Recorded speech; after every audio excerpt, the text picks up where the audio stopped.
You're listening to the Free to Be Mindful podcast, which provides bite-sized tips for busy parents, educators, and anyone working with kids. These real talk conversations focus on mindful living, mental health, and personal growth, helping all to learn, grow, and inspire with mindfulness in mind. I'm your host, Vanessa de Jesus Guzman, educator, licensed professional counselor, entrepreneur, and mom. I'm passionate about helping folks live life with peace of mind and ease of heart while not losing their, well, you know, here we go. Hello and welcome to episode 144 of the Free to Be Mindful podcast. I hope that you're feeling good, looking good, and doing better in this world than you were yesterday.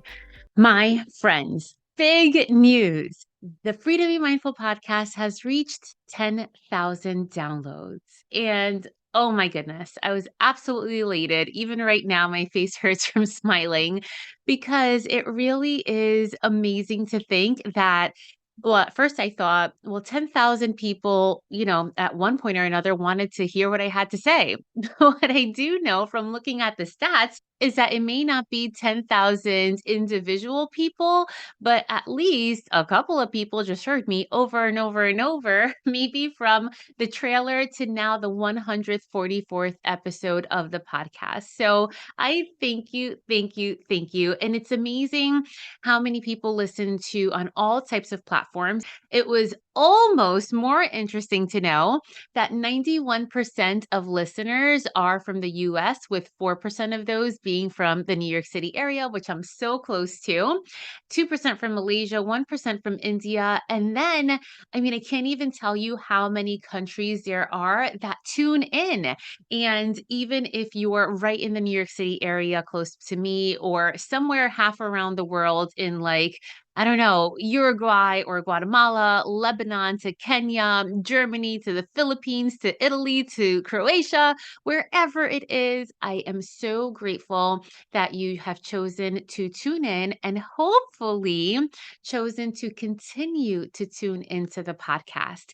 And in case you didn't know, by the way, if you are more of a visual person than an audio person, you can always catch me on my YouTube channel, which is just like all my social media handles at Counselor V de Jesus, and you can catch the video on there too. So I really do thank you because sometimes despite this big celebration and momentous occasion, which I celebrated by having some ice cream, sometimes I sit and think, do they really care about what I'm talking about? Do they really want to hear what I have to say? Because I sometimes sit and wonder, well, what should I talk about next? What do people want to hear about? Which, by the way, if you ever have some ideas or questions on things that you'd like to hear about, you can always email me at podcast@freetobemindful.com or DM me on Instagram at Counselor V de Jesus. And if you do like what you're hearing, by the way, it would help a ton, as I always say, to rate and review on your favorite podcast platform because it helps a lot of other people then find the podcast as well. And sometimes when I'm thinking about oh, am I doing okay? Are people listening? Which clearly they are. I always think about does J-Lo get insecure and have these types of wonderings? Does Beyonce or Oprah also have these types of questions go through their minds? I really don't know. But if someone were to ask me, do you? I'd be lying if I said, no, I don't, because I really do. And then that got me thinking, if someone were to ask just a simple question, what are you? I would quickly respond with, I'm a mom, I'm a wife, I'm a daughter, a sister, a cousin, a friend, a godmother, a sorority sister, an organization, a colleague, a mentor, a boss. I would say all types of things that, just check the boxes of what I am and the different roles that I have in life. But if the question were reframed and they asked, what makes you a good mother? What makes you a good wife? What makes you a good boss? What makes you a good colleague or whatever it is? Perhaps, well, for motherhood, I know that they definitely would come a little quicker. But for some of the other roles, I would maybe sit and really wonder, well, what does make me good? And am I even good? There would be some hesitation. And there's so many elements to us as people, right? So many facets that make us and that make us capable in what we choose to do in life. And there's so much that we deserve to be shown appreciation for. Each and every one of us, yes, including you, if a doubt's in your minds right now, you deserve to be shown appreciation for all of the many roles and hats and masks that we wear throughout our lives because we do so much. But despite the things about ourselves that we celebrate, like 10,000 downloads, we can all at some point or another feel insecure. And this can be rooted in so many different things, from anxiety that we may have in new situations or angst about past situations. We can experience this feeling when we think to ourselves, we're not good enough, or if we have something lacking, or do we compare or show up the same as the next person? And without even realizing, what happens is that we can get these feelings of insecurity, and then we allow ourselves, we truly do give permission to ourselves to become our biggest critics. And then we limit ourselves and what we are capable for. And talking about confidence and overcoming insecurity and the importance of loving ourselves can be really easy, but it's sometimes really hard to implement because, letting you know on a little secret, as a former teacher, school counselor, current therapist, especially working with kids, with young adults, and with women, I am the first one to talk about how important confidence is and how important it is to overcome these insecurities. And I will share with you that as a child and teenager, I was extremely insecure, much more than I probably feel comfortable to admit. So I won't go into detail, but I was extremely insecure about my height, about my weight, about my abilities, about my speech, about the way that I looked, about all types of things. And it wasn't until college that I began to slowly start believing in myself. Slowly start believing in myself. But even as an educator, and as an adult, I would wonder, like, is the work I'm doing good enough? Is what I'm doing, I knew it was important, but was it good enough? Was I reaching to where I needed to reach in order to truly make an impact? And then every so often, I'd get a card, perhaps for the holidays or teacher appreciation or a school counseling week, or an email from a former student that would really stop me in my tracks and make me wonder, wow, are these kids actually talking about me? Because they would say such beautiful things and share with me in the ways that I've helped them or made an impact. I sometimes even get those things as a therapist, although I cannot ask for them because that's unethical as a therapist, but I can definitely receive them if they come on their own, whether it be in the shape of a review or whether it be in just an email after we finish our therapeutic relationship, of a client just saying thank you. And that is so meaningful because it's not expected. It can't be asked for. And sometimes we're left with just the wonderings that then, when it's confirmed, it really puts things in perspective for that moment. But what happens? What happens is, in that moment, we're like, wow, and we can feel good about it. And then, whether it be 5, 10 minutes later, or maybe a week or so later, we're back to the thinking pattern of, oh, am I good enough? Am I doing this right? Can I be better? Do I compare to this other person? And the fact is that you shouldn't compare yourself to anybody but yourself, and improve from just where you are now, not the person who you were a bazillion years ago, or not the person who you want to be, but really the person that you are right now. That's the only person who you should be comparing yourself to in order to help you learn and grow, because insecurities may be the way how we view and perceive ourselves, but they aren't what we should use to define ourselves. And as humans, sometimes who take on these insecurities, we let ourselves be defined by these thoughts that aren't based in data, that aren't, as I say, actual factual. And then they can really stop us in our tracks and stunt our growth and potential. So again, what is insecurity? They're feelings of uncertainty or a lack of confidence regarding internal or external factors, whether it be relationships, body image, lifestyle, ability, etc. And they can stem from so many things.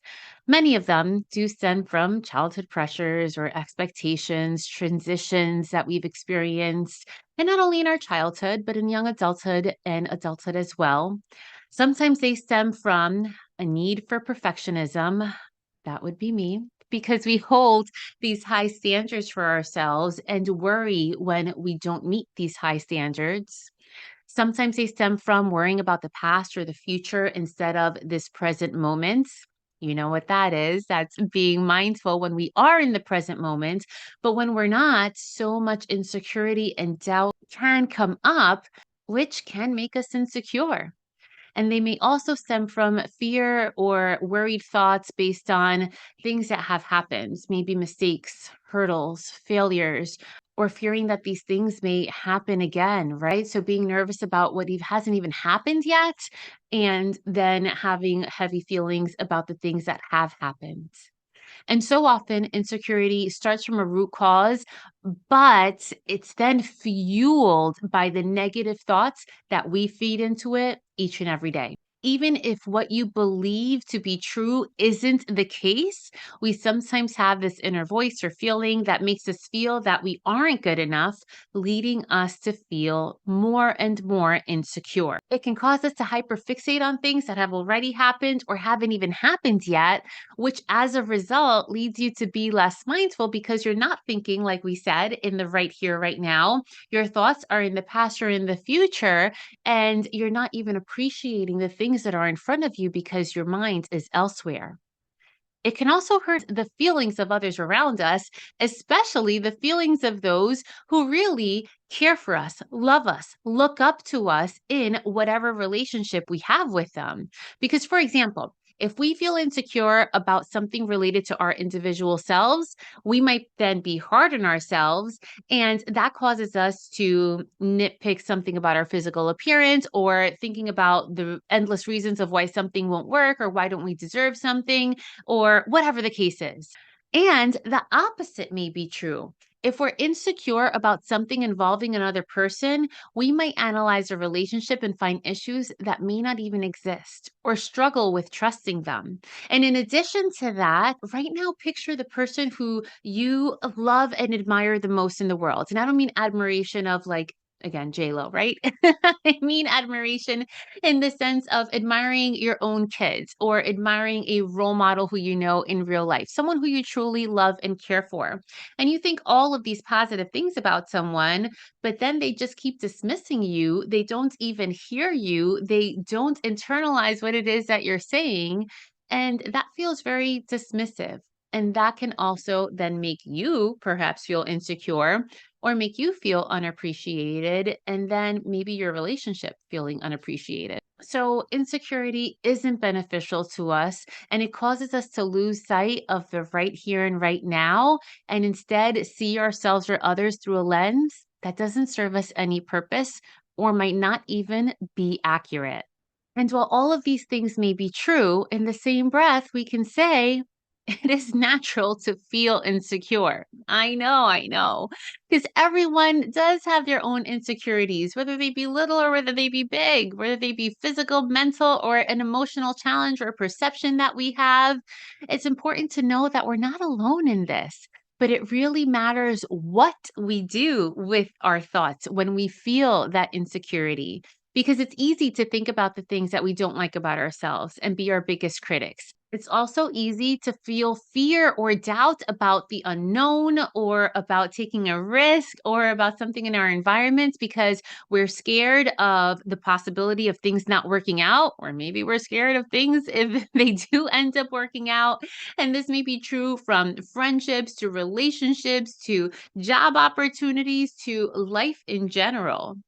But instead of shaming ourselves for feeling insecure, we should reframe our mindset and really focus on how we can react to that insecurity, right? So, what we can do with these thoughts instead of just saying in the negative. So, we can think, what is a positive way that we can channel our thoughts? Where can we channel our thoughts to? What types of things can we think differently about?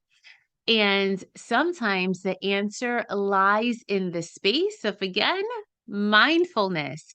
When you give yourself the opportunity to slow down, and it doesn't mean to stop your thoughts, right? But it just means the opportunity to slow down, to not always be in the go, go, go, to literally stop and smell the roses. I know there's a lot of pollen in the air right now, but to stop and smell something, or to admire a sunset, or to just take a couple of breaths on your own without any distractions or anybody asking anything of you. When you give yourself these quiet moments, you really can pinpoint, what is it that I'm feeling? Why am I feeling like this? And how can I shift this? How can I reset my mindset, as I like to say, in order for us to begin to think differently? Because if we don't take advantage of those quiet moments, or if we don't even create the space to have these quiet moments, then we'll never be able to think about, what are the thoughts, why it is that the thoughts are there, and how you can change them. Because then we stay on that hamster wheel of go, go, go, and our brains will do what they practice. They'll do more of what they know. So we want to make sure that we spend more time practicing what we want the outcome to be instead of thinking of the negative. So, again, insecurities can come from a lack of self esteem or situations that we've been through, understanding where they're coming from and making peace with them is super important to the healing process. So, here we are. How do we make peace with them? How do we overcome insecurity? So, one thing is that we can embrace practices that boost self esteem. And what better place to start than in our own minds, which means that sometimes we engage in very self deprecating thoughts and speech, even out loud. So instead of saying things like, oh, I'm so stupid or I'm so dumb, when you made a simple mistake, just thinking to yourself, all right, I've made a silly mistake.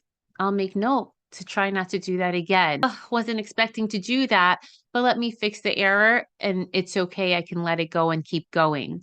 So the first thing is to change our thoughts. When we change our thoughts and we can do certain things to work on our thoughts, then that can impact our feelings about ourselves in a different way, which in turn changes our actions and our behaviors. So everything is connected. So, how can we change our thoughts? One way is by practicing daily affirmations. I love doing this every single morning. I will put, whether it be a quote or an affirmation on my Instagram. And it's something not only that I, just post just to post, but I spend a few moments, maybe a few seconds, and just thinking about why that quote speaks to me on that particular day. I spend a moment reflecting on it and then thinking about, how can I implement that thought for myself to be true during that day. And when I feel a little bit off during the day, I go back to that quote to kind of help me just stay on target of where I want to go, of what I want my goals to be, of how I want to think about myself and about the world.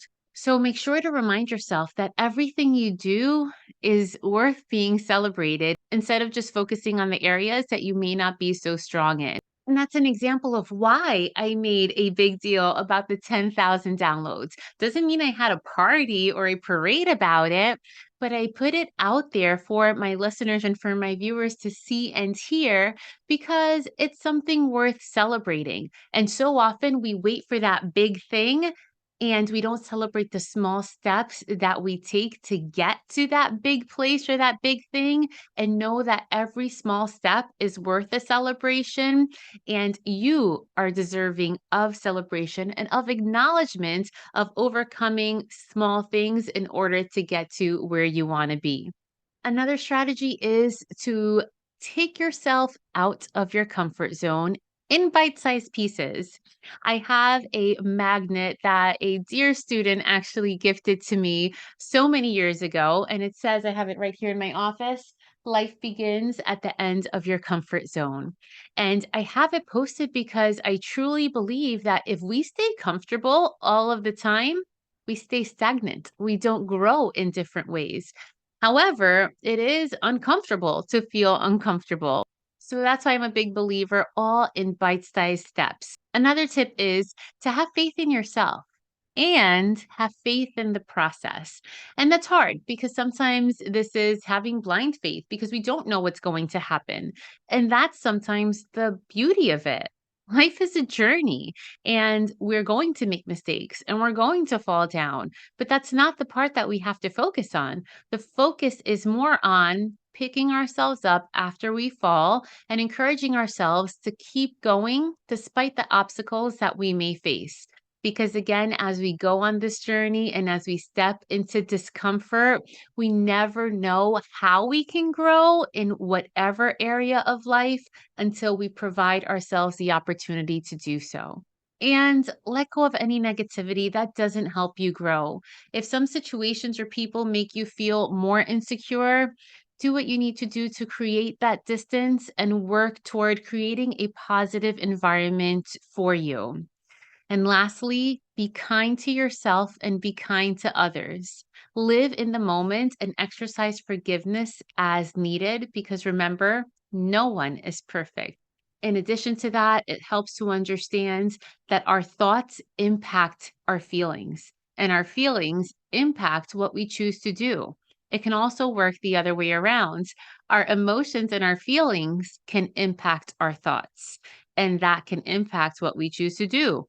Understanding that all of this is connected will help us manage tough situations and tough thoughts and will help us navigate around these uncomfortable moments so that then we can shift perspective, we can reset our mindset as needed so that we can live in a more positive experience.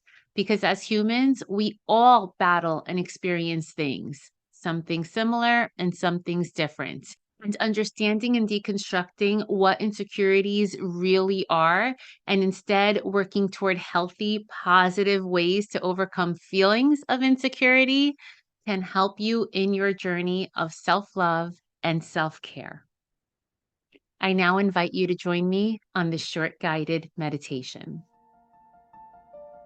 So, right now, regardless of where you are or what you're doing, take a full breath in through your nose as you think about the message you just heard, and exhale fully and completely.